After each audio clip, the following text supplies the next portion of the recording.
बहुरूपिया रुपया इंसान के ज़िंदगी में सबसे बड़ा बहुरूपिया रुपया ही है।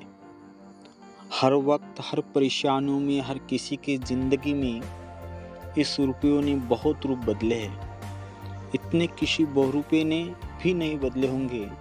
यही नहीं, यह जिसके पास जाता है उसका रूप भी रातों रात बदल देता है। रूप ही नहीं, रंग ढंग, बोलचाल का तरीका, वेशभूषा, रहन सहन, मित्र, संगी, साथी सब कुछ बदल देता है। बचपन का छोटू जब बड़ा होकर छोटे लाल हो गया था, पैसा पाकर सीएल हो जाता है। यह साधारण से रामू को सेठ रामलाल बना देता है। यह जिनके यहाँ करता विश्राम वही चहल पहल शुरू हो जाती है।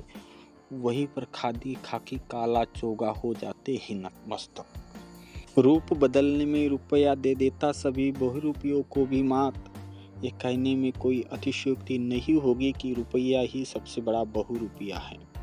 जब यह किसी धर्मस्थल पर दिया जाता है तब दान कहलाता है। स्वदेशी बैंक में इसे जमा करवाए तो अल्प बचत कहलाता है। विदेशी बैंक में जाकर काला धन हो जाता है। वैसे धन काला होता भी है या नहीं, यह शोध का विषय है। वही रुपया घूम फिर कर शादी के मंडप में पहुंच जाता है। शादी में देने पर दहेज कहलाता है। शादी के मंडप से अभिभावक की जेब में जा पहुंचता है। शिक्षण संस्थान में देने पर फीस कहलाता है। जब वही रुपया विचाराधीन आरोपी की जेब से न्यायालय में दिया जाए तो जुर्माना कहलाता है।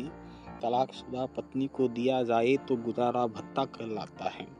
सरकार को दे तो कर कहलाता है। यह कर के रूप में भी बदल लेता है अनेक रूप। आयकर, बिक्री कर, खरीद कर, केंद्रीय जीएसटी, राज्य जीएसटी। इतना ही नहीं, ये तमाम कर 5 रुपए के उत्पादन को 50 रुपए का बना देते हैं। यही नहीं, ये रुपया कर्मचारी अधिकारी को मिले तो वेतन, सेवानिवृत्त कर्मचारी अधिकारी को मिले तो पेंशन हो जाता है। कुछ परिवारों में पैसे के अभाव में रिश्ते टूट जाते हैं, जिस कारण बेटी के बाप के हृदय की गति रुक जाती है। रुपये ने तब भी अपना भरपूर जलवा दिखाया। जब पूरे देश में लॉकडाउन लगा तब प्रत्येक व्यक्ति, भले वो ब्राह्मण कुल में जन्मा हो, अछूत हो गया था। ठीक इसी प्रकार प्रत्येक वस्तु भी अछूत हो गई थी। लेकिन ऐसे में रुपया अछूत नहीं हुआ। न रुपये ने संक्रमण फैलाया। जिस हाथ लगा उसी ने हाथों हाथ दिया। रुपये की तो महिमा ही अपरंपार है। भले यह कत्ल खाने में, शराब के ठेके में, वैश्यालय में, जुए के अड्डे पर आए जाए फिर भी पाक पवित्र रहता है। अक्सर थूक लगाकर गिना जाता है, फिर भी कर लिया जाता है स्वीकार ईश्वर के चरणों में। यही नहीं, मंदिरों के गर्भगृह में गैर ब्राह्मण प्रवेश नहीं कर सकते, लेकिन रुपया वहाँ भी प्रवेश कर जाता है। रुपये से अधिक धर्मनिरपेक्ष कोई नहीं।